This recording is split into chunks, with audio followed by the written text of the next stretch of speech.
Asha ji, firstly thank you so much for accommodating this interview. मैं ये नहीं कहूँगा कि आई एम लकी, बट मैं ये कहना चाहता हूँ कि पिछले जन्म में ज़रूर मैंने कुछ ऐसे कर्म किए थे कि मेरे को ये मौका मिला है आपसे बात करने का। Thank you. मैं क्या बोलूं इसके ऊपर। Asha ji, many many congratulations on your show which you have starting, Asha की आशा। टेल अस, ये आपको ख्याल कैसे आया और एग्जैक्टली आप इसमें क्या कर रहे हैं? मुझे ख्याल तो बहुत सालों से आ रहा था, क्योंकि लोग, मैं देखती थी, कहीं किसी के घर में जाती थी, हम्म। कोई गा रहा है हम्म। और उनको गाने की बहुत चाहत होती है। हम्म। लड़कियां, लड़के, माँ बाप, चाचा चाची सभी गाते हैं और सबको गाने की चाहत है। हम्म। यंगस्टर मेरे घर पे कभी मिलने आते थे, हम्म। कभी कोई गाना गाते थे, हम्म। बोले हमको रास्ता दिखाइए, रास्ता दिखाइए, हमको हम्म। सिखाइए। हम्म। मैंने कहा सिखाने का तो ठीक है, पर रास्ता में क्या क्या दिखाऊं? कि मुझे मालूम है फिल्म लाइन का, जो जो लोग पैसा लगाते हैं उनको हमेशा कोई नामवर आदमी ही चाहिए होता है, क्योंकि हम्म। उनका पैसा वापस आना चाहिए। तो ये नए लोगों को चांस मिलना बड़ा मुश्किल काम होता है। हम्म। तो मैंने सोचा बहुत दिनों के बाद, कि मेरे को लगा कि मेरी ग्रैंड डॉटर है जो 18 साल की है और जिनेवा में वो 4 साल पढ़ के आई है। अ, उसके रूम में मैं गई तो वहां उसने कुछ हंसी मजाक चल रहा था उसके लैपटॉप पे।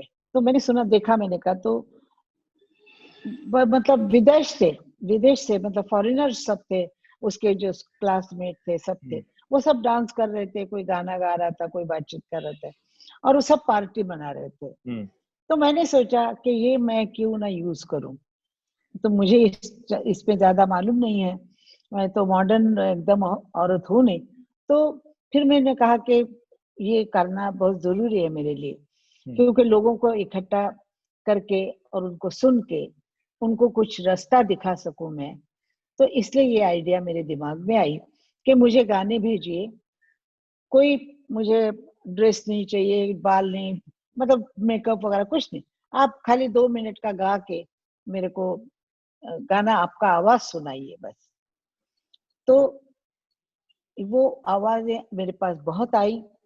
मैं बहुत रात रात तक जाग के मैं सुनती हूँ, उसमें से ठीक है वो निकालती हूँ, ये करती हूँ। और ऐसे अभी आप देखेंगे 4 बच्चे मैंने निकाले हैं और बहुत अच्छा गा रहे हैं, हम्म। बहुत अच्छा गा रहे हैं। हम्म। उनका कोई संबंध नहीं है किसी चीज से। वैसे होता है ना कि कोई गॉड मदर, कोई गॉड फादर होता है तो काम मिल जाता है, तो वैसा हम्म। होता है। इन लोगों का ऐसा कुछ नहीं है। दूर दूर से है, जब जापान से कोई है, कोई ऑस्ट्रेलिया से, कोई जर्मनी से, पता नहीं कितने दूर दूर से गाने मेरे पास आए हैं। तो मैं ये सोच रही हूँ कि कितने गाने वालों का दिल करता होगा कि मैं गाऊं और उनको नहीं चांस मिलता है। तो वो चांस मैं दिलाना चाहती हूँ। मैं आज तक मेरा जो एक्सपीरियंस है जितना गाने का, अब देखिए 60 साल हो गए, कितने हो गए मालूम नहीं। अब मैं अगले 8 तारीख को 87 खत्म करूंगी, हम्म। 88 में जाऊंगी। तो मेरा इतना अनुभव है इस फिल्म लाइन का और गाने का, तो वो मैं बांटना चाहती हूँ। वो बच्चों को सिखाना चाहती हूँ कि आप ऐसे करें तो आप अच्छा गा सकते हैं। और आप लोग, मुझे यही नहीं बता सकती हूँ मैं कि प्लेबैक सिंगर कोई बनेगा, नसीब की बात है। हम्म। कोई क्या बनेगा मालूम नहीं, कोई स्टेज पे गाएगा, कोई कॉन्सर्ट करेगा, कुछ भी करेगा, हम्म। लेकिन उनको रास्ता मिलेगा, हम्म। उनको लोग पहचानेंगे और रास्ता मिलेगा। तो आपको अभी तक आशा अच्छा, जी, जितने भी वीडियोस आए हैं, उनमें से आपको क्या लगता है, singing pattern, singing talent, overall आपका क्या कमेंट है इस पर? किस तरह का रिस्पांस आ रहा है? क्वालिटी कैसी है? मैं यही चाहती हूँ कि नया वॉइस आए, बिल्कुल नया आए ना। मुझे कोई रफी चाहिए, किशोर चाहिए, दीदी चाहिए, मैं चाहिए, वो ऐसा कुछ नहीं। हम्म। अपनी अपनी आवाज में वो लोग आए, जैसे हम लोग अपनी आवाज में आए। हम्म। कि मुकेश की आवाज देखिए अलग थी, मन्ना डे की अलग थी, रफी साहब की अलग थी, किशोर की अलग। हम अपनी आवाज में गाए, तभी हमारा हमारा नाम हुआ। वो जो आएंगे वो नकल नहीं आना चाहिए, मुझे नकल नहीं चाहिए। नकल नहीं करें, अपनी स्टाइल में गाना गाए, अपनी आवाज में गाना गाए, वो ये मैं चाहती हूँ। नई चीज कोई किसी को मिलेगी तो वो पट से अच्छी, मतलब क्या बोलते, पॉपुलर हो जाती है। अब जैसे किसी चीज में देखिए आप, जब नई साड़ी आती है, कोई नया बॉर्डर आता है, कोई, तो हम लोग खुश हो जाते हैं। वैसे आवाज भी नई आनी चाहिए। और हर चीज में ऐसा होता है कि कोई नया आदमी नया काम लेके आता है तो उसको पहले झिटकारते हैं लोग, लेकिन वो पॉपुलर हो जाता है। जैसे आर.डी. बर्मन, उसको लोग बोलते थे अरे ये क्या है, क्या नहीं है, लेकिन एक पिक्चर के बाद उसने बता दिया कि मैं क्या हूँ। वैसे ही होता है। और मुझे मालूम है कि टैलेंट भी होता है, और मैं नसीब को भी बहुत मानती हूँ। क्या मालूम इसमें नसीब किसी का अच्छा हो, कोई अच्छा सिंगर दो चार तो निकल आएंगे। हिंदुस्तान इतना बड़ा है, इतने में क्या 10-12 सिंगर ही हैं? बहुत सिंगर है, उनको चांस नहीं मिलता है। अच्छा जी, आपको आजकल के जो ये शोज हम देखते हैं, जिनको सिंगिंग कॉम्पिटिशन्स कहा जाता है, India's best singer, India super singer, और अलग अलग खिताब दिए जाते हैं नेशनल टेलीविजन पर स्पेशली, उनके बारे में आपको क्या लगता है? वहाँ मुझे तो ऐसे लगता है कि बहुत ही ज्यादा फोकस एटीट्यूड पर दिया जाता है, कपड़ों पर दिया जाता है, उसके अंदाज पर दिया जाता है, और somewhere the soul of the voice, or even the voice, is completely lost. What is your opinion? Do you agree with वो me? क्या क्या हाँ, मैं क्या बोलती हूँ कि ये जो जितना भी टीवी पे शो आते हैं, मैं बहुत शो में गई हूँ, बहुत शो में गई हूँ। और वहां पर ऑर्केस्ट्रा भी होता है, कपड़ों का भी ख्याल, किसी लड़के को इतने बड़े घुटने तक बूट पहना के, और छोटे छोटे ड्रेस पहना के, या अजब किस्म के कपड़े पहना के बच्चों को लाते हैं। और कभी शेरवानी पहनाते, कभी टोपियां डालते, कभी। ये जरूरत नहीं है गाने वाले के लिए, वो डांसर के लिए, आर्टिस्ट के लिए जरूरत है। ये जरूरत गाने वाले को सीधा सिंपल आना चाहिए, और अपने गाने पे ध्यान देना चाहिए, डांस नहीं करना चाहिए। उनको सिखाया जाता है कि एक्टिंग करो, गाने में तुम डांस करो, ये करो। वो मुझे अच्छा नहीं लगता है। सम टाइम वो बाद में माइम भी करते हैं, और कुछ ऐसा अच्छा नहीं लगता है। मैंने बहुत बार देखा है ऐसा। तो गाने वाले से गाना गाने से ज्यादा एक्टिंग होती है, और वो तो उनका बिजनेस है। मैं ये कहती हूँ कि ये जो चैनल्स हैं, उनके हर एक का बिजनेस है। मेरा कोई बिजनेस नहीं है। मैं किसी को कुछ नहीं कहती हूँ, लाइन में खड़े रहो, दिन भर धूप में खड़े रहो, फिर गाना गाओ, और फिर तुमको हम निकाल देंगे, ऐसा करेंगे। ऐसा कुछ नहीं है। मेरे भी सब सिंपल है। आपको अच्छा गाते हैं, आप ऊपर आएंगे, आपका नसीब होगा तो। मैं आपको खाली पुश कर रही हूँ, मैं पुश कर रही हूँ, और आपको मदद कर रही हूँ। अच्छे गाने वाले आए, अच्छी आवाजें आए। जो घुट घुट रहे हैं, मन में घुट रहे हैं लोग, उनके घुटन निकालना चाहती हूँ मैं। कोई ऐसा नहीं हो कि मैं गा नहीं सका, मेरे को रास्ता ही नहीं मिला, मेरे को कोई गाइड नहीं किया, ऐसा वो नहीं कर होना चाहिए। ये आपका शो डेफिनेटली बहुत आगे जाएगा, मतलब to give us the real talent. But recently आपने देखा होगा कि कई लोग कह रहे हैं कि मुझे शुरुआत में मेरा टैलेंट रिकॉग्नाइज नहीं हुआ, और काफी कंप्लेंट्स उभर कर आ रही हैं लास्ट 3 और 4 मंथ्स में। मेरे को यहाँ चांस नहीं मिला, मेरे को यहाँ चांस नहीं मिला। आपको क्या लगता है, ये इंडस्ट्री में उस वक्त हो रहा था और अभी भी हो रहा है? देखिए, जिसके पास अच्छा टैलेंट होगा जी। वो ऊपर आएगा ही, और भगवान ने जिसको देना होता है वो देता ही है। अब राजेश खन्ना को कौन लाया था? अब जितेंद्र को कौन लाया था? धर्मेंद्र को कौन लाया था? हेमा मालिनी कहाँ से आई थी? रेखा कहाँ से आई थी? कोई यहाँ पर उनका था ही नहीं, खाली प्रोड्यूसर ही थे। अब मेरे सामने जितेंद्र को मैंने देखा है, रवि उसका नाम है। जी। जितेंद्र को देखा है, गीत गाया पत्थरों ने, पहला पिक्चर था, मैं गा रही थी उसमें। तो नया लड़का था, तो उसको सब देखते थे कि नया हीरोइन है। तो उनकी नसीब थी कि वो सुपरस्टार बन गए, उनकी नसीब थी, और उनको चांस मिला। वैसे तो चांस मिलने के बाद आप कितनी मेहनत करते हो, इसके ऊपर आपकी सब ये है, मतलब दारोमदार है। क्योंकि आप मेहनत नहीं करे, बहुत थोड़े दिनों में लोगों को क्या बोलते हैं उसको, गर्व आ जाता है, प्राउड हो जाते हैं। बहुत पैसा आने से भी प्राउड हो जाते हैं। ऐसा होना नहीं चाहिए। प्राउड अपने खुददारी पे होना चाहिए, प्राउड अपने आप पे होना चाहिए कि मैं अच्छी हूँ। इसमें मेरा प्राउड ये है कि मैं अच्छी औरत हूँ, बस। मैंने किसी का बुरा नहीं किया, मैंने किसी का काम छीना नहीं, और मुझे ये खुशी है कि मैंने काम दिलाया लोगों को। बहुत लोगों को, म्यूजिक डायरेक्टर को, नए नए लड़कों को मैंने काम दिलाया है। बहुत से हैं, बहुत सिंगर हैं जो मैं पंचम के पास कहीं कहीं भेजती थी और उनको चांस दिलाती थी। ये सारे नए सिंगर अभी के नहीं, अब बीच के जो हमारे टाइप के हैं, वो सिंगर सब मैंने उनको आते देखा है और मैंने उनकी मदद की है, सबकी मदद की है। हम जब हाँ नए आए थे तो हमें माइक के सामने जगह भी नहीं होती थी, 1 ट्रैक में, 2 ट्रैक में चलता था काम।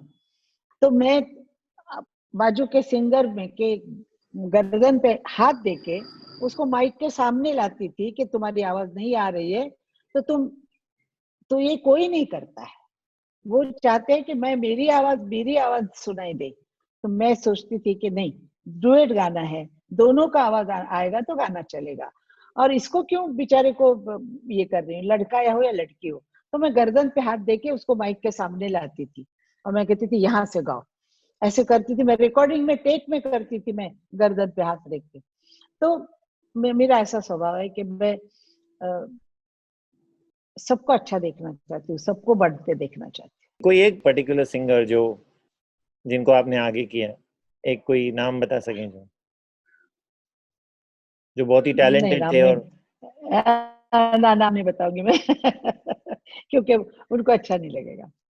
But we are very thankful to you, you know, आप इतने ध्यान से और इक्वल इम्पोर्टेंस से, बिकॉज ये इनसिक्योरिटी फीलिंग ज्यादातर लोगों को होती है जो हाँ, आप। होती, बहुत बहुत होती है। हम जब नए आए थे हमको भी ऐसे ही लगता था। लोग होते हैं फिल्म लाइन में कि मेरा गाना दूसरा दूसरा कोई सिंगर नहीं आया सामने और उनकी आवाजें दबा देनी चाहिए, ऐसे होता है। और हर हर इसमें होता है, क्या बोलते हैं उसको, बिजनेस में होता है, ऑफिसेज में होता है, सब जगह ऐसे होता है। तो मुझे ये मालूम है कि सब जगह ऐसे लोग होते हैं, लेकिन जिसको तकदीर में लिखा है और जो टैलेंटेड है वो आदमी अपनी जगह बना ही लेता है। अच्छा जी, आजकल के म्यूजिक के बारे में आप, let me ask you directly, आप कितना सुनती हैं और उसके बारे में आपकी राय तो क्या है? मैं आपको सच बताती हूँ, मैं अभी म्यूजिक, मेरा अपना गाना मैंने कभी सुना नहीं। आप यकीन नहीं करेंगे, जब प्रोग्राम होता है और वो गाना कोई नया आता है तो मैं किसी को बोलती हूँ कि मेरे को तुम ये गाना भेज दो, मेरे को गाना याद नहीं है, तो मैं सुनती नहीं हूँ गाने। और जब सुनती हूँ तो अच्छे गाने सुनती हूँ, जैसे जगजीत सिंह के हैं, इनके क्या बोलते हैं, गुलाम अली के हैं, कभी मेहंदी हसन के हैं, कभी फरीदा खान, मतलब हमारे क्या बोलते हैं, पंडित जसराज जी हैं, पंडित क्या पुना के थे, भीमसेन जोशी, ऐसे ऐसे गाने लोगों के, पलूसकर, वैसे गाने सुनती हूँ। और उससे ज्ञान मिलता है और उससे हमारी गाने की ताकत और बढ़ती है। फिल्म गाने सुन के, अपने गाने सुनना या दूसरे के, हमारे साथ साथ में जो गाने गाए हैं लोगों ने, रफी साहब, किशोर वगैरह, तो सब हम लोग दिन रात एक साथ रहते थे। अब उनके गाने में क्या होता था ये हमको मालूम है, तो अभी वो गाने सुन के क्या फायदा, हमको मालूम है क्या क्या होता था और क्या करते थे हम लोग। बट अगर मैं कहूँ कि आपको एक गाना सिलेक्ट करना है, ये बहुत ही मुश्किल है, परहैप्स इम्पॉसिबल क्वेश्चन है to answer, but I really request you to, अगर एक गाना मैं आपको कहूँ जो आपका रफी साहब के साथ बेस्ट था, जो अगर एक सिलेक्ट करें, और किशोर दा के साथ एक जो बेस्ट था, और बड़ा एक बड़ा आपका सोलो, जो आप, मैं चाहता हूँ आप 3 गानों पर हाथ रखिए। आप ही रखिए मुझे नहीं याद आता है, मुझे याद ही नहीं आता है। ऐसा ऐसा कहना बड़ा मुश्किल है कि उन्होंने एक ही गाना अच्छा गाया, उनके हजारों गाने अच्छे हैं। रफी साहब के अच्छे गाने हैं। और दीवाना हुआ बादल रफी साहब का, या इशारों इशारों में, ये अभी कौन सा गाना आप ढूंढेंगे? क्या करूं मैं? अगर आप मुझे पूछ रहे हैं तो मैं आपको शायद एक अनयूजुअल चॉइस बता रहा हूँ। कई लोग कहते हैं चुरा लिया ये वो, मगर my favourite, if I was to select one, I would go for Raja Rani song, you know, जब अंधेरा होता है। आई डोंट बराबर नो, है, आपने बराबर ठीक कहा है। जब अंधेरा होता है, ये बराबर। आपका भी चॉइस और वही है? मेरी जान मैंने कहा, जी। इसमें जो मैंने ऊपर आवाज लगाई है वो मुश्किल है, मुश्किल है।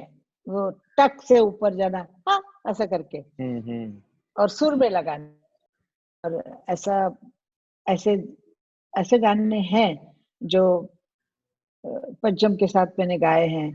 कभी शलीलदा के साथ एक गाना गाया है, आपने सुना भी नहीं होगा, पिक्चर बनी नहीं वो, तो मोइना ओ मोइना करके है। तो उसमें मेरी आवाज की रेंज जो है, वो मेरे को ही अभी सुन के ऐसा लगा कि अरे ऐसा गाया, ऐसे करके। तो ऐसे बहुत गाने हैं मेरे जो चैलेंजिंग है।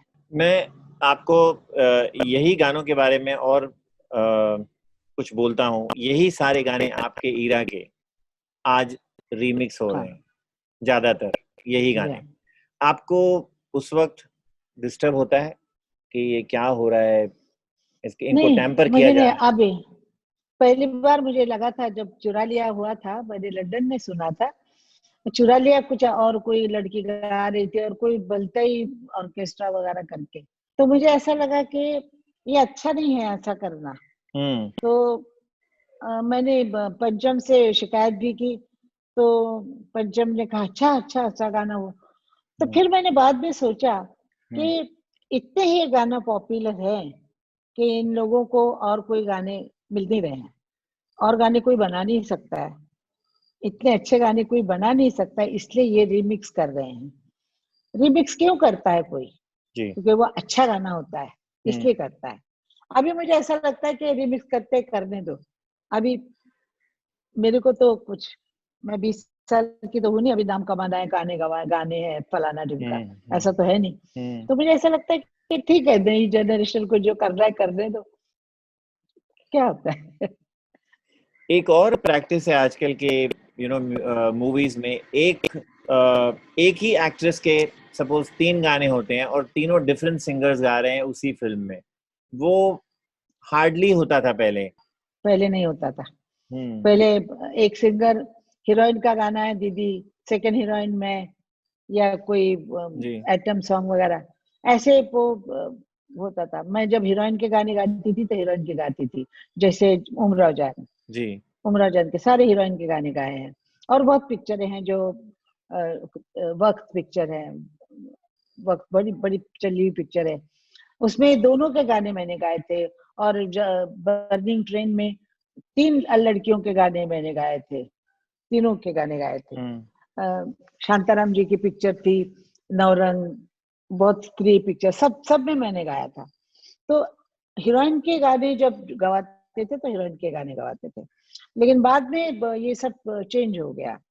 क्यों चेंज हुआ मुझे मालूम नहीं है, क्योंकि हीरोइनें भी ज्यादा ध्यान नहीं देती थी। पहले हीरोइन भी बोलती थी कि हमारे एक ही साउंड होनी चाहिए। हम्म। हाँ, आई रिमेम्बर एटलीस्ट 2 वाकयात तो मुझे याद हैं, जो हेलन जी तो इंसिस्ट करती थी कि जी हाँ, आशा जी मेरा जी गाना हाँ, गाएंगी। एक बार पद्मा खन्ना जी ने भी इंसिस्ट किया था आपको जॉनी मेरा नाम सॉन्ग के लिए। जी हाँ, अ, जी हाँ, जी हाँ, हुस्न के लाखों रंग के आप ही गाइए। एंड बराबर। और कोई गाता था तो वो अनकंफर्टेबल हो जाते थे कई बार, मतलब अगर सुनते भी थे कि किसी का ऐसे, नाम प्रपोज हो रहा है। हाँ, what would you say that आपका आवाज किस एक्ट्रेस को सबसे ज्यादा सूट होता था? मधुबाला को। ओके। मधुबाला के साथ मेरा कुछ ऐसा रिश्ता था कि मधुबाला जैसे हंसती थी, जैसे बात करती थी, हम्म। तो मैं, मेरे दिमाग में वो बैठ जाता था और मैं हम्म। उसके गाने उसी ढंग से गाती थी। दूसरी बार रेखा, रेखा के गाने जो मैंने गाए हैं, हम्म। तो मैं उसको देख के, वो उसके कैसे मूवमेंट क्या करती है, वो क्या क्या नहीं, बस ऐसे हम हर एक के देखते थे, चेहरा देखते थे। पहले क्या होता था कि हीरोइनें आके बैठती थी, रिकॉर्डिंग में आके बैठती थी। आज नई हीरोइन तो आती भी नहीं है, कौन होती है कुछ पता नहीं होता। अ, अ, हमें मालूम नहीं है। हमारे रिकॉर्डिंग में वो आके बैठती थी और हमें, मैं बोलती थी भाई तुम अंदर जाओ, तुम बड़ी सुंदर हो, मैं तुम्हारे सामने गा नहीं सकती हूँ, मेरा चेहरा ठीक नहीं लगे। तो नहीं नहीं, आपका एक्सप्रेशन देख के हम अच्छा लगेगा कि हम वही एक्सप्रेशन दे सकते हैं, ऐसे लोग बोलते थे। और वो वैसे ही गाती थी। आशा पारेख है, उस जमाने की माला सिन्हा भी आके बैठती थी। मतलब वो जमाने की पूरी अच्छी अच्छी हीरोइनें, जो बड़ी बड़ी हीरोइन थी, वो सब आके सुनती थी। मुझे याद है आप जॉनी मेरा नाम के टाइम वो गाना नहीं गाना चाहती थी, हुस्न के लाखों रंग, और I think Gulshan Rai had to हाँ, intervene and request you for देख, दैट। मेरा जरा थोड़ा सा एक बात से ना, अंग कौन सा अंग देखिएगा, जी। ये गाना, ये तो ये मुझे अच्छा नहीं लगा था। और ये साहिर साहब का गाना था, साहिर साहब के सामने मुंह खोलना मुश्किल। तो वो इतने बड़े राइटर थे, राइटर है अभी भी, मतलब उनका, उनको क्या कहने उनके लिए। तो उनको ये मैंने कहा कि ये थोड़ा, साहिर साहब थोड़ा बदल दीजिए ना इसको। तो उन्होंने कहा कि ये सिचुएशन ऐसी है कि मैं अभी नहीं बदल सकता हूँ। गुलशन राय ने भी कहा, हीरो लोगों ने भी कहा कि ये गाना ऐसा है कि वो उसको बहुत सीरियस कर रही है और उसका आदमी मारा जाता है, और वो तुमको ऐसे ही गाना पड़ेगा। तो मैंने कहा कि मैं नहीं गाऊंगी, तो कोई और नहीं गा सकता ये गाना, तुमको तो गाना ही पड़ेगा। अब ऐसे लोग हमारे, जैसे देव आनंद, प्राण साहब, गोल्डी, मतलब विजय आनंद और साहिर साहब, तो मुझे गाना ही पड़ा। मेरी इच्छा नहीं होते हुए भी मैंने गाना पड़ा। तो बट कभी कभी ऐसे काम करने पड़ते हैं। आगे चलकर आप बहुत ध्यान देती थी कि स्पेशली 90s और 2000 में तो बहुत ही ऐसे गाने हाँ थे जी, जो हाँ जी, हाँ, जो बहुत गाने छोड़े हैं मैंने, डबल बहुत गाने मीनिंग छोड़ और वल्गर हो गए दिए। थे, हाँ, डबल डबल, हाँ हाँ, बहुत गाने छोड़ दिए। छोड़ दिया आपने वो पहले गाने। पहले तो हमें समझ नहीं आती थी, डबल मीनिंग हमें नहीं पता लगता था, तो गा देते थे। लेकिन बाद में जैसे जैसे समझ आई, तो दिमाग खराब नहीं होता ना, तो डबल मीनिंग समझ ही नहीं आता है। हम्म और समझ जा जब आता है, जब उम्र हो जाती है, तो समझ आता है कि यार हम्म। ठीक नहीं। मुझे याद है एक गाना था तीसरी मंजिल का, आजा आजा, वेर आपने पंचम दा से कहा कि मैं नहीं गा सकती ये गाना, शायद मैं नहीं गा सकूंगी, इसको जस्टिस नहीं दे नहीं, पाऊंगी। मैंने ये नहीं कभी कहा उन्होंने, उनसे। मैंने उनसे कहा कि वो पहला ही गाना था, उन्होंने मेरे पास आए तो बोले मेरा गाना गाएंगे आप। हम्म मैंने कहा मैं यही काम करती हूँ, प्लेबैक सिंगिंग का, तो क्यों नहीं गाऊंगी। ये भी वो मिलता था क्योंकि दादा का असिस्टेंट था, और 9-2-11 से मेरी उसकी पहचान थी। हम्म तो उसने जब कहा, उसको पिक्चर मिली, तो मैंने कहा कि ठीक है, मैं गाती हूँ। लेकिन जब मैंने गाना सुना, तो मुझे लगा कि ये गाना मुश्किल है। तो मैंने उसको कहा 8-10 दिन के बाद मैं गाऊंगी, तब तो एक रिहर्सल चाहिए। और मैंने उसके, वो जो सांस की जो वो करता था, उसको मैंने अपना ला, अपना लिया। कैसे कि गाड़ी में बैठ के प्रैक्टिस करना, ऐसे करके सांस लेने की प्रैक्टिस करना, हाँ हाँ हाँ हाँ हाँ हाँ हाँ हाँ, ऐसे करके। तो ऐसे करते करते मैं गा गई वो गाना। मैंने कभी किसी से ये नहीं कहा कि मैं नहीं गाऊंगी, ये मुझे आएगा नहीं। अगर ये कहा तो आप किस नाम के सिंगर बनते हो, किस नाम का पैसा लेते हो। हम्म अगर आप गा नहीं सकते हो, तो गाना क्यों गाते हो। हम्म अगर मुझसे कोई कहे कि संभाल लीजिए हम बेसुरे हैं, तो आप बेसुरे गाना क्यों गा रहे हो। हम्म अगर आपको लय नहीं है तो क्यों गा रहे हो। हम्म तो मेरी ऐसी, बल्कि हमको चिढ़ाने के लिए म्यूजिक डायरेक्टर ये कहते थे कि ये तान आपसे जम नहीं रही है, तो हम बदल दें। तो हमारी तो आग लग जाती थी अंदर कि हमें आएगा नहीं कैसे। हम्म। 2 बार गाने बाद उनको तान उनसे डबल करके बता देते थे। हम्म तो ये जिद होनी चाहिए, ये हम्म अकड़ होनी चाहिए आर्टिस्ट में कि मैं गा सकता हूँ। हम्म ये अकड़ जो जब नहीं होगी सिंगर में, हम्म। तो मुश्किल होता है। आप इसको चैलेंज के तौर पे ले लेते थे कि भाई ये करके ही दिखाना है? मैंने यही कहा कि मेरी सारी लाइफ चैलेंज है। आज जो ये मैं कर रही हूँ नए सिंगर लाने का, ये भी चैलेंज ही है। इसको मुश्किल है ये।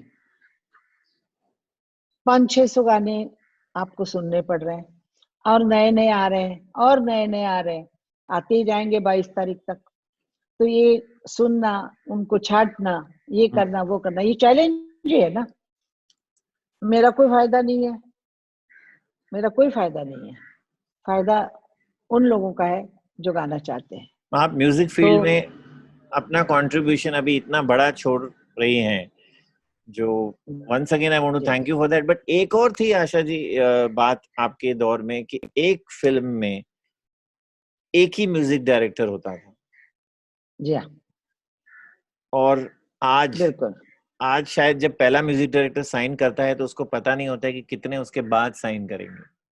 कुछ फिल्म लाइन का अभी वो जमाना और था, अभी कुछ समझ नहीं आ रही कि प्लेबैक सिंगर भी चेंज होते हैं, म्यूजिक डायरेक्टर भी चेंज होते हैं। सिर्फ आर्टिस्ट नहीं चेंज होते क्योंकि उनका शूटिंग हुआ होता है। नहीं तो शूटिंग बहुत महंगा पड़ जाएगा, तो म्यूजिक डायरेक्टर तो महंगा नहीं पड़ता है। और आज लोग म्यूजिक डायरेक्टर भी वो पहले जैसे अकड़ वाले म्यूजिक डायरेक्टर कोई है नहीं। एक म्यूजिक डायरेक्टर मैंने ऐसे देखे हुए हैं कि हमें ये पैसा नहीं दोगे, ये हमारा ये पैसा है, नहीं दोगे तो हमें पिक्चर नहीं करनी है, ये बोलते हैं। आज मैंने किसी को सुना नहीं है। या आज बोलते हैं कि जो भी मिलता है करो यार, गाने आने चाहिए, ऐसे ही हो गया है। हाँ, सिंगर भी ऐसे ही है कि गाना मिले बस, हमको गाना मिले, ये नहीं है कि मेरे बिना चलेगा नहीं। अभी आपको एक किस्सा बताती हूँ, निगाहें मिलाने को जी चाहता है। ये गाना मैंने रिकॉर्डिंग के थे करके आधा गा रही थी, मशीन खराब हो गया फिर महबूब स्टूडियो का, तो वो गाना उस दिन बंद हो गया, कैंसिल हुआ। और दूसरे दिन मेरा टिकट था, मैं बच्चों को लेकर कश्मीर जाती थी हमेशा छुट्टी में, मई महीने में, क्योंकि मेरे छोटे छोटे बच्चे थे तो तीनों को लेके मैं जाती थी। मैं महीना भर उस इसमें पीरियड में आई नहीं। मैंने सोचा गाना चला गया, लेकिन वो गाना था मेरे पास, मेरे लिए। मेरे को जाते ही कहा कि आप आ गई हैं, आप ये गाना गाइए। मैंने कहा आपने रखा क्यों? बोला आपके साथ कोई गा नहीं सकता इस गाने को, और इतना लंबा गाना है वो, जिसमें नोटेशन है, आलाप है, सब है, और 4-5 अंतरे हैं। तो एक टेक में इतना गाना, इतनी ताकत का होना मुश्किल है। ये आज के जमाने में कोई रुकेगा नहीं, कोई भी गा लेगा और उसकी जगह पे, और किसी को गवाया जाएगा। आई मीन एंड कई बार तो पता भी नहीं चलता है कि कौन गा रहा है। ट्रस्ट मी, कौन गा रहा है ये नहीं पता चलता, टुकड़े टुकड़े करके नहीं पता। बट मैं हमेशा पूछती हूँ किसी की आवाज आती, कौन है कौन है? मैं पूछती रहती। आजकल हाँ, कभी बच्चे लगाते हैं गाने, तो मैंने कहा कौन गा रहे हैं, कौन? तो बोलते नहीं मालूम नहीं है। मालूम नहीं है उनको। ये भी जरा बोलिए कि आप 3 लाइन के आगे कोई गाना गा के बताइए। वो 3 लाइनें बहुत मिलियन व्यूज ऑन यूट्यूब मिल गए, ये मिल गए, वो सब गा रहे हैं 2 लाइन 3 लाइन, लेकिन फर्स्ट स्टैंजा तक वो नहीं पहुंचते, ना हम ना वो। हाँ। लेकिन उस वक्त गाना एक साथ गाना पड़ता था, और आज जो है 2-2 3-3 वर्ड, एक लाइन ऐसे करके जोड़ देते हैं गाना। तो ये टेक्नोलॉजी तो बहुत अच्छी है, लेकिन फीलिंग चला गया, जैसे आत्मा चली गई हो ऐसा लगता है। वही मैंने जब शुरू में गाना कहा हम था, गाते हैं, सोल। हाँ, आत्मा नहीं है, सोल नहीं है। और 2 गाना अभी किशोर और मैं साथ में गाते थे, रफी और मैं साथ में गाते थे, मुकेश भैया, हम सब साथ में गाते थे। तो आमने सामने होते थे, बाजू में खड़े होते थे, और कितना गाने का मजा आता था। उसने क्या कहा, अच्छा इसको ये कह रहा है, अच्छा मैं ये कहती हूँ, मुझे ये कहना, उसने अलग कहा है, मैं अलग कहती हूँ। ये गाने को हम सज जाते थे, गाना सज जाता था उससे बहुत। अच्छा तू ऐसा कर रही है, अच्छा मैं देखो क्या करता हूँ, ऐसे करके होता। Asha ji, if I was to conclude towards the end, आपके करियर के दो लार्ज स्टेजेस थे। एक ओपी नैयर साहब के साथ जो सीआईडी और नया दौर, स्पेशली जो पूरा एल्बम फेमस हो गया, वो एक था, और जी एक पंचम दा के साथ जो कोलैबोरेशन था। और फिर जी। आपने एक्सपेरिमेंटेशन थोड़ी की उमराव जान और कुछ फिल्मों में। तो ये आप पूरा समअप कैसे करेंगी तीनों स्टेजेस को? मेरे को ऐसा कुछ सोच नहीं आती कि मैंने ऐसा कुछ किया। मैंने ऐसा कुछ नहीं किया। जिस म्यूजिक डायरेक्टर ने बुलाया गाने के लिए, उनके गाने गाए। हमारा काम ही था ये, प्लेबैक सिंगर थे हम। जो गाना, कितने म्यूजिक डायरेक्टर, कितने म्यूजिक डायरेक्टर से मैंने काम किया है, कितने राइटरों के साथ काम किया है। तो ऐसा कुछ नहीं था कि मैं ये करूंगी, ये वो करूंगी, वैसा कुछ नहीं था। जो म्यूजिक डायरेक्टर बुलाते थे, जिसको ज्यादा गाने में ज्यादा पिक्चरें होती थी, उनको, अभी मैं हर स्टाइल से गा सकती हूँ। मैं क्लासिकल भी गाती हूँ, मैं इना मीना डिका भी गाती हूँ। तो ये जो मेरी पहचान है, इसलिए इसके लिए म्यूजिक डायरेक्टर मुझे बुलाते थे या गवाते थे। अब आप देखिए म्यूजिक डायरेक्टर के म्यूजिक में कितना चेंज हो गया कि मैंने न न न न न न तौबा तौबा तौबा काय को करता प्यार में मरता, ये भी गाना गया। जाइए आप, ये क्यों हुआ? क्योंकि सिंगर बदल गई। जो सिंगर गा सकती थी उनको वैसे ही गवाते थे। जो सिंगर हर एक स्टाइल से गाती है, उसको ये है रेशमी जुल्फों, मैं गाती थी इसलिए बुलाते थे। इस लाइन में कोई किसी का नहीं है, कोई किसी का भाई नहीं है, कोई चाचा नहीं है, बाप नहीं है, कोई नहीं, हस्बैंड भी नहीं है। हस्बैंड भी गाना गाती हो अच्छा तभी मैं गवाऊंगा, नहीं तो मैं अपना काम दूसरे से करूंगा। यहाँ कोई भाई नहीं है, कोई रिश्ता नहीं है। आपका काम आपका रिश्तेदार है, आपका आपका वही कुछ सब कुछ है। और आप काम नहीं अच्छा करते तो आपको कोई नहीं पूछेगा, 1 मिनट में हाथ निकाल लेते हैं। और ये मैं जानती हूँ, इसलिए मैं अभी तक कोई वो नहीं हुआ मेरे को कि अरे ऐसा हुआ वैसा हुआ, कुछ नहीं। ऐसी लाइन है, ऐसा ही जीवन है, ये मैं मानती हूँ। वहाँ गीता दत्त थी, शमशाद जी थी, लता जी थी, और आप वहां आकर और आपने धमाका कर दिया। हमको जो काम मिलता गया, जो प्लेबैक सिंगर अपना काम करते हैं, जो काम मिलता गया, वो इतना अच्छा किया। उसको जान लगा के हम लोग मतलब जान लगा देते थे कि आज ये एक ही गाना, पहला ही गाना मिला है और ये आखिरी गाना नहीं होना चाहिए। इस तरह हमने काम किया है। तो जो मेहनत है, वो मेहनत म्यूजिक डायरेक्टर को मतलब हमारे सिवा चलता नहीं था। जैसे आशा भोसले अगर होगी तो ये गाना होगा ही हुआ। कभी कैसे होता था कि और किसी को गवा रहे हैं, वो ठीक नहीं लगा तो दूसरे को बुला रहे, दो ठीक नहीं, ऐसे करते थे। लेकिन मेरे को जब बुलाया तो ऐसा होता नहीं था, ऐसा नहीं होता था। ओपी नैयर के बाद बोलती हूँ, ओपी नैयर के पास दीदी तो कभी उन्होंने बुलाया नहीं और दीदी ने गाया भी नहीं। और गीता दत्त थी, शमशाद बेगम थी, उनकी स्टाइल अलग थी। वो एकदम पंजाब स्टाइल, शमशाद भाई जो थी एकदम करेक्ट आवाज था। और गीता दी जो थी, जो बंगाली स्टाइल से एकदम बहुत अच्छा गाती थी वो। लेकिन हमारा क्या, हम लोग वेरिएशन बहुत करते थे गाने में। जैसे वो तान है कि जाइए आप कहाँ जाएंगे बे, आ, आ,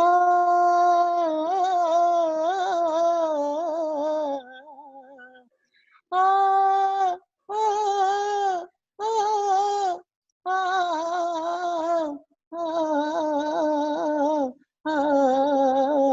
आ, ये तान ओपी की नहीं है, ये तान मैंने डाली हुई है। मैंने ओपी साहब से पूछा कि मैं कुछ करूं ऐसा, तो बोले करिए, अच्छा लगेगा तो रखेंगे। मैंने गा के बता दिया, उन्होंने कहा बहुत सुंदर। गाने को 4 चांद लग गए।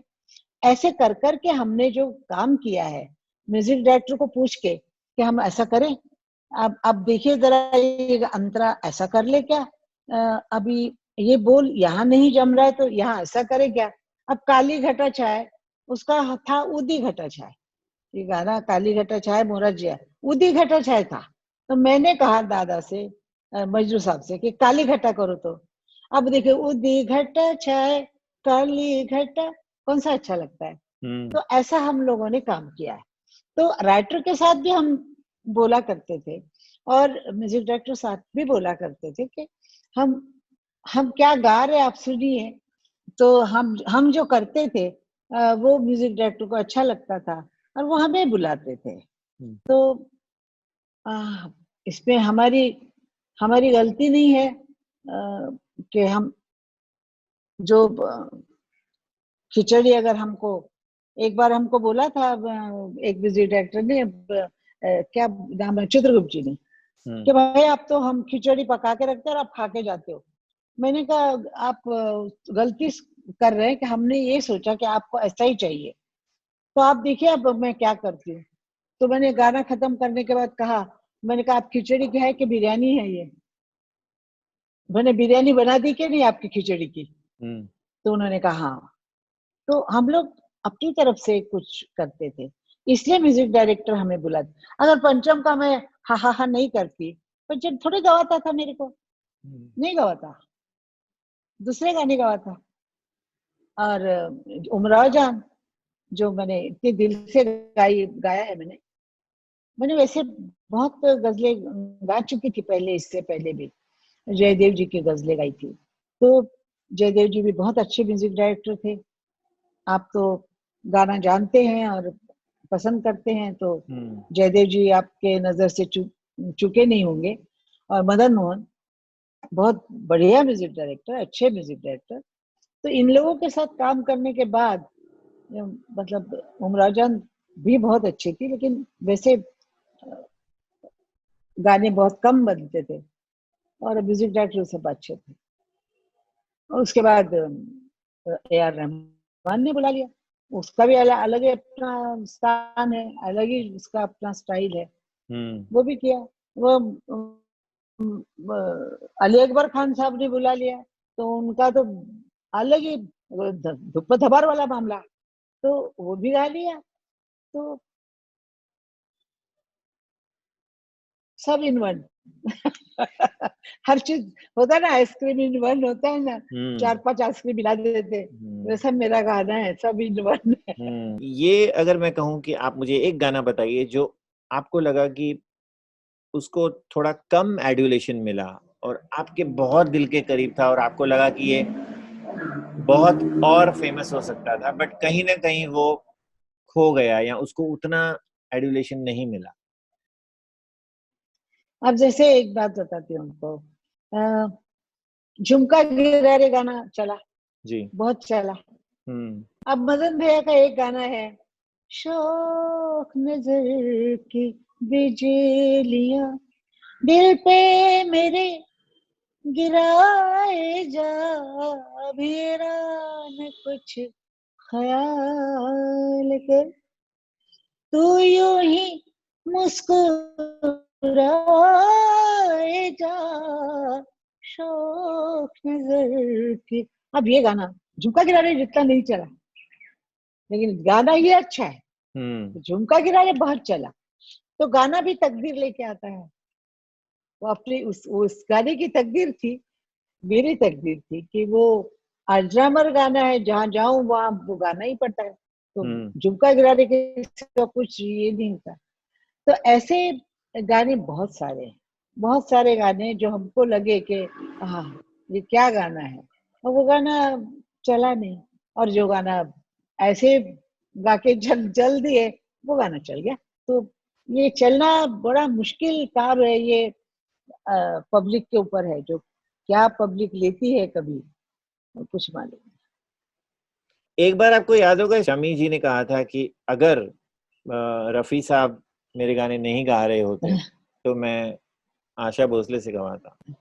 वो इतनी यूनिटी। मेरा हाँ, ये मेरा उनका ये बहुत था कि वो मेरा गाना बहुत पसंद करते थे, बहुत पसंद करते थे। उनका स्टाइल था, जैसा वो चाहते थे वो गाते थे खुद। वैसे किशोर भी, किशोर ने मेरा गाना गाया है, प्लेबैक मेरा लिया है बाप रे बाप फिल्म में। मुझे उसने कहा कि आशा से गाना गवा लो, मैं गा दूंगा साड़ी पहन के। तो उन्होंने मेरा प्लेबैक लिया है किशोर दा ने। तो ऐसे है लोग मतलब थे लोग मेरे लिए हैं। जगजीत सिंह का मेरा गाना है, बहुत अच्छा गाना है, तो याद नहीं मुझे, अभी याद नहीं आ रहा है कुछ। तो गाने जब पसंद आते हैं हमको, वो इतने वो नहीं होते हैं। जब नहीं, जब सामने तुम आते हो क्या हो जाता है, नहीं ये नहीं। मैंने गाया था उनका गाना, एक गाना उनका मैंने गाया हुआ है डुएट, अभी मुझे बोल याद नहीं है। जैसे मन क्यों बहकारी बहका आधी रात को, उत्सव। बेला बहका हो, बेला महकारी बहका आधी रात को। जो हम बहनें खड़ी थी, दीदी यहाँ खड़ी मेरे बाजू में बाएं हाथ में खड़ी थी, और मैं राइट साइड को खड़ी थी। वैसे हम लोगों के खड़े होने का स्टाइल था हर सिंगर के। महबूब स्टूडियो में एक रूम था कांच का, तो दीदी के साथ गाना, एक रफी के साथ किशोर के साथ गाना, एक मजा आता था कि कोई टक्कर दे रहा है, हम तुमको टक्कर देनी है। तो टक्कर में बहुत अच्छा था कि दीदी ने जैसा गाया, मन क्यों बहका रे बहका, मन क्यों बहका रे बहका आधी रात को, बेला महका हो, बेला महकारी महका आधी रात को। ये किया मैंने, और दीदी ने मेरे को चश्मा उतार के देखा, वाह। तो इतना अच्छा लगा मेरे को कि दीदी को कितनी अच्छी चीज मैंने कही यार, अच्छी लगी। तो ये जो होता है आर्टिस्टों का एक साथ गाना, और वो जो मजा था वो इस लाइफ में मिला नहीं। मैं तकदीर वाली हूँ कि मैंने सब सिंगरों के साथ गाया, सब छोटे मोटे जो सिंगर आए, जो म्यूजिक डायरेक्टर आए, हर एक के साथ मैंने गाया। और मुझे कभी कभी याद आता है, कभी बैठी होती हूँ और पुराने जमाने याद आते हैं, यादें पुरानी याद आती हैं। और वो जो यादें होती हैं बहुत खूबसूरत होती है। फिर बाद में दिल कहता है कि चलो ये दिन भी हमने देखे, और वो लोग भी हमने देखे जिनको देखने के लिए आज दुनिया तरसती है। पंचम, किशोर, रफी साहब, मन्ना डे, मुकेश, जिनको देखने के लिए लोग तड़पते रहते हैं कि हमने उनको, हम देख नहीं सके, हम देख नहीं सके, तो हमने उनके साथ काम किया, उनके साथ बैठे उठे। कितने तकदीर वाली हूँ मैं कि उन लोगों के साथ मैं दिन बिता सकी। तो और कोई होते तो वो बोलता कि उनकी तकदीर है कि मेरे साथ मैं ऐसी नहीं, मेरा तकदीर था कि उनके साथ में बैठी। But it was a legendary era, और पता नहीं क्यों मुझे तो उम्मीद पर दुनिया जरूर कायम है, लेकिन जिस तरह से म्यूजिक अभी चल रहा है, मुझे तो वो रिकवरी, वो मेलोडी आसपास तो नजर नहीं आ रही है। जो कि वो लोग सब बना के गए, सब लोग सब चीज बना के गए, अब आप क्या बनाएंगे, ऐसा हो रहा है। और दूसरी बात यह है कि इतना टाइम नहीं है किसी के पास, इतना कुछ वक्त नहीं कोई दे पाता है। जिसको जो चाहिए, जो मनमानी करते हैं लोग। हर एक किस्म के गाने होते थे, हर एक किस्म के गाने होते थे, भजन होते थे, सब कुछ होता था। अब ऐसा रहा नहीं।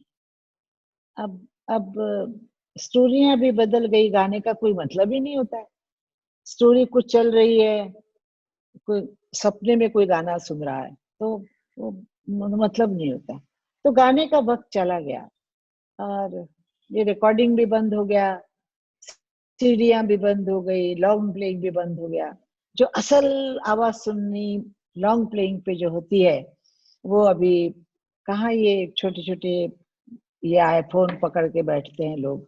मेरे को तो सुनना ही नहीं अच्छा लगता कि क्या कर रहा सुन के। आवाज भारी कम जो आती थी वो इसमें कहाँ आती है। काश मेरी बात रॉन्ग प्रूव हो और ये मेलोडी बहुत जल्द लौट आए। और आपका नहीं, शो तो दुनिया गोल है, दुनिया गोल है, दुनिया गोल है। जैसा ये वक्त वो वक्त नहीं रहा, ये भी वक्त नहीं रहेगा, ये वक्त भी चला जाएगा। और लोग बोलेंगे कि अच्छा उस वक्त के गाने ऐसे थे, अच्छा उसके पहले के ऐसे थे, अब अच्छा म्यूजिक है। ऐसा भी हो सकता है, हर चीज हो सकती है। आशा पर ही दुनिया कायम है ना। और मेरी भी और बिल्कुल। आपकी दोनों की यही आशा है इस वक्त। और let me wish you all the best and congratulate you thank once again on your show thank you. Asha Ki Asha. We are really looking forward to it. Thank you so much from the मैं entire team आशीर्वाद of E करती Times हूँ। here for this wonderful interview. It is thank you. going to be viewed by several people, and it was a long distance dream from my side. Thank you. Thank you. नमस्ते।